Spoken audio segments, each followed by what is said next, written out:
Mayor's version of Magnolia. Did you give him any direction on that? You know, he wasn't initially going to be earmarked for Magnolia, but knowing that what you hear in your head you can do with your hand, it's not any cleverness at all, it's just feeling.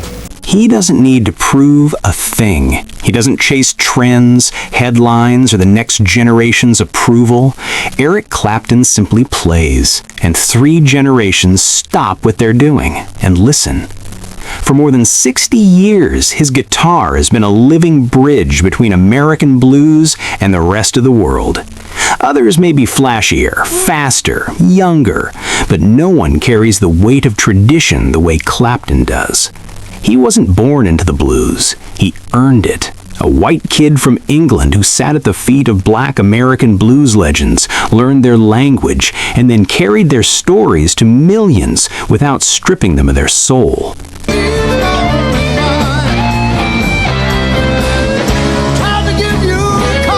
When rock demanded speed, Clapton chose feeling. When the world called him God, he refused to believe it. When tragedy shattered his life, he turned pain into music that told the truth. Because beneath the awards, the myths, and the mythology are songs that cost him everything and gave him something back. Songs that remind him why he ever picked up a guitar in the first place. Clapton doesn't measure his life in trophies, he measures it in records, and 10 of them tell his story completely, from guitar hero to fragile human being.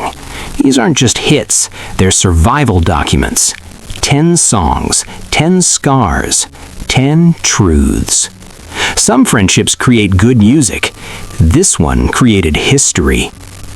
Badge.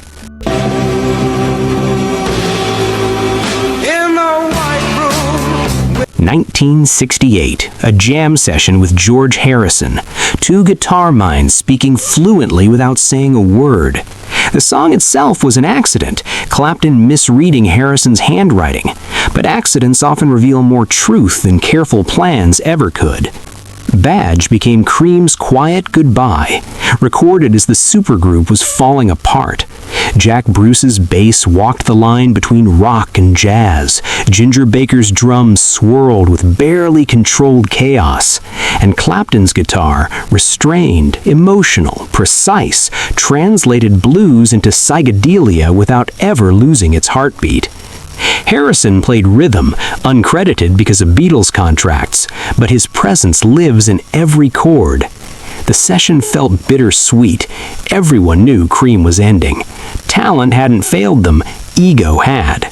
And yet when they stopped fighting, magic returned one last time. For Clapton, Badge remains a reminder that collaboration beats competition every time. 9.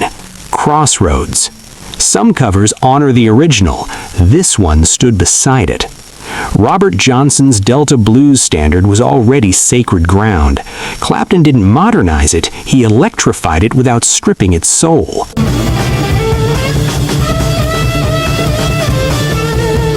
Cream's live version on Wheels of Fire captured him at his absolute peak. His wasn't technique, it was possession. His guitar didn't play notes, it channeled Johnson's ghost through Marshall amplifiers. Faster tempo, same desperation. Baker drove the song forward like fate itself. Bruce anchored the chaos, and Clapton told stories about impossible choices, haunted paths, and deals you can't undo. This wasn't blues revival, it was blues survival. For Clapton, Crossroads defined his relationship with tradition, how you honor your teachers by keeping their music alive, not freezing it in time. 8. Cocaine. Some songs confess. This one documents. Originally J.J. Cale's laid-back warning, Clapton's version turned darker because he was living it while recording it, deep in addiction, certain he could stop, completely unwilling to try. The riff was simple, hypnotic, almost casual, just like the lie addiction tells you. His guitar tone was clean, relaxed, deceptively calm for something so dangerous. He didn't make cocaine sound glamorous, he made it sound unavoidable, inevitable, like a trap you walk into with your eyes open. Clapton wasn't preaching, he was exposing himself. And sometimes, that honesty is more terrifying than any warning label. These songs don't celebrate a legend, they explain how one survived. Like a habit you fall into before realizing it's become your life. That's what addiction sounds like when it tells the truth. Clapton's vocal delivery was almost conversational. No drama, no warning sirens, just honest testimony. At the time, he wasn't preaching or confessing, he was documenting. Later, in sobriety, he added lyrics that made his anti-drug stance unmistakable.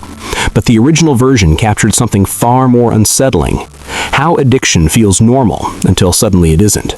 How you can sing about destruction and still never see it coming. You can hear it in the calm. You can hear it in the certainty. For Clapton, cocaine represents the most dangerous years of his life, when genius wrestled with demons and didn't always win. 7. Bell-Bottom Blues. Some love songs are sweet. This one was desperate. Bell-Bottom Blues was born from obsession. Clapton's all-consuming love for Pattie Boyd while she was still married to George Harrison. There's no disguise here, no clever metaphor to soften the blow, just longing, jealousy, and the agony of wanting someone who keeps walking away.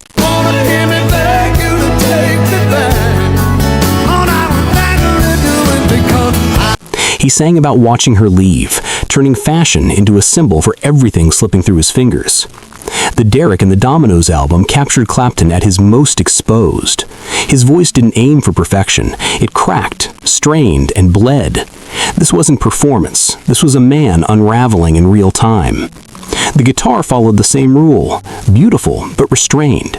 Not trying to impress, just trying to say what words couldn't reach. Recording the song was therapeutic in ways he didn't yet understand. He was documenting obsession, secretly hoping Pattie would hear it and finally understand. Instead, the entire world listened, and somehow that private heartbreak became universal. For Clapton, Bell-Bottom Blues represents love without boundaries or dignity. 6. Old Love. Some songs age with you. This one grew wiser. Old Love first appeared on Journeyman, wrapped in glossy 80s production, but its true form didn't reveal itself until Unplugged. Stripped down to acoustic guitar and piano, the song finally breathed. I can feel your body. This wasn't young love burning hot. It was love that survived, faded, or failed, leaving scars either way. Co-written with Robert Cray, it was a blues built on shared understanding, a song about looking back, about relationships that defined you and then left you, about memories that hurt and heal at the same time. The Unplugged solo became one of Clapton's most celebrated. Every note chosen, nothing wasted. As he aged, the song changed meaning. In his 40s, it was reflection. In his 50s, acceptance. In his 70s, wisdom. For Clapton, Old Love proves songs evolve as you do. 5. I Shot the Sheriff. Some covers change styles. This one built bridges. Sheriff John Brown always hated me. Bob Marley's reggae masterpiece already carried power, but Clapton's version carried it somewhere new. He didn't try to sound Jamaican. He didn't imitate. He listened. He played with respect and restraint, letting the groove speak for itself. The result was his only #1 hit, but its real impact went further. It introduced reggae to mainstream American radio and opened doors for countless artists. Clapton found the pocket without forcing it. His guitar stayed out of the way, understanding that reggae lives in space, in what you don't play. Marley appreciated that respect. The cover helped him reach new audiences and proved that blues and reggae share the same soul. For Clapton, I Shot the Sheriff represents curiosity without appropriation. 4. Wonderful Tonight. Some love songs are grand declarations. This one is a moment. Wonderful Tonight came from waiting for Pattie Boyd to get ready for a party. Clapton sitting with his guitar, killing time. What emerged was simplicity itself. No poetry, no metaphors, just a man telling the woman he loves that she looks wonderful. The song became a massive hit because it didn't try to be one. The guitar intro was gentle and warm. His vocal was tender, almost spoken. He wasn't performing, he was talking to one person, and millions recognized themselves in that intimacy. Recording it was easy because the feeling was already there. The solo said what words didn't need to. Love, contentment, appreciation for the small moments that make relationships real. That's why it became a wedding song, an anniversary song, a quiet promise whispered through music. I still see you. He played it thousands of times, and it never went stale, because meaning doesn't fade when the feeling is real. Every performance reminded Clapton that the smallest gestures carry the greatest weight, that telling someone you look wonderful matters more than any grand romantic speech. Wonderful Tonight became his quiet proof that simplicity beats complexity every time. 3. Tears in Heaven. Some songs heal. This one kept him alive. Tears in Heaven was born from the unthinkable, the loss of his 4-year-old son, Connor. Written for the film Rush, everyone knew the truth. This wasn't a soundtrack song. It was grief set to melody. The question at its heart was devastatingly simple. Would you know me if I saw you in heaven? Did love survive death? The arrangement was intentionally fragile, acoustic, exposed, vulnerable. His voice carried years of pain compressed into 3 minutes, every line sung like a prayer waiting for an answer. The melody was beautiful and unbearably sad, the kind of sadness where everything hurts, but life still moves forward. In 2004, Clapton stopped performing it. He said he didn't want to reopen those wounds. The song had done its job. It helped him survive the unsurvivable. And in doing so, it gave millions of grieving parents permission to speak their pain out loud. It became the soundtrack to impossible loss, played at memorials, funerals, and support groups around the world. Clapton turned private tragedy into shared comfort. He showed that grief doesn't need silence, and that remembering is a form of love. For him, Tears in Heaven proves that music can save lives, especially your own. 2. Sunshine of Your Love. Some riffs define eras. This one defined a legend. That opening riff, simple, heavy, unforgettable, was the moment Eric Clapton crossed into mythology. Every guitarist learned it. Every band chased it. With Cream, he fused blues, rock, and psychedelia into something entirely new. The song wasn't about speed or flash. It was about tone, feel, intention. The solo became a required study, not because it was fast, but because every note mattered. The track turned Cream into international stars and proved British blues rock could stand toe-to-toe with anything in the world. Critics called him God. He hated the label, but it reflected what fans felt. Blues lovers heard the roots, rock fans felt the power, psychedelic explorers heard the future. Clapton honored tradition while pushing forward, showing that innovation doesn't mean abandoning where you came from. For him, Sunshine of Your Love was Cream at full power, 3 giants creating something greater than individual genius. 1. Layla. Some songs are masterpieces. This one is obsession made immortal. Layla wasn't just Clapton's greatest song, it was his soul exposed. Written for Pattie Boyd while she was married to George Harrison and inspired by a Persian poem about impossible love, the song captured desperation in its rawest form. The opening riff with Duane Allman announced urgency.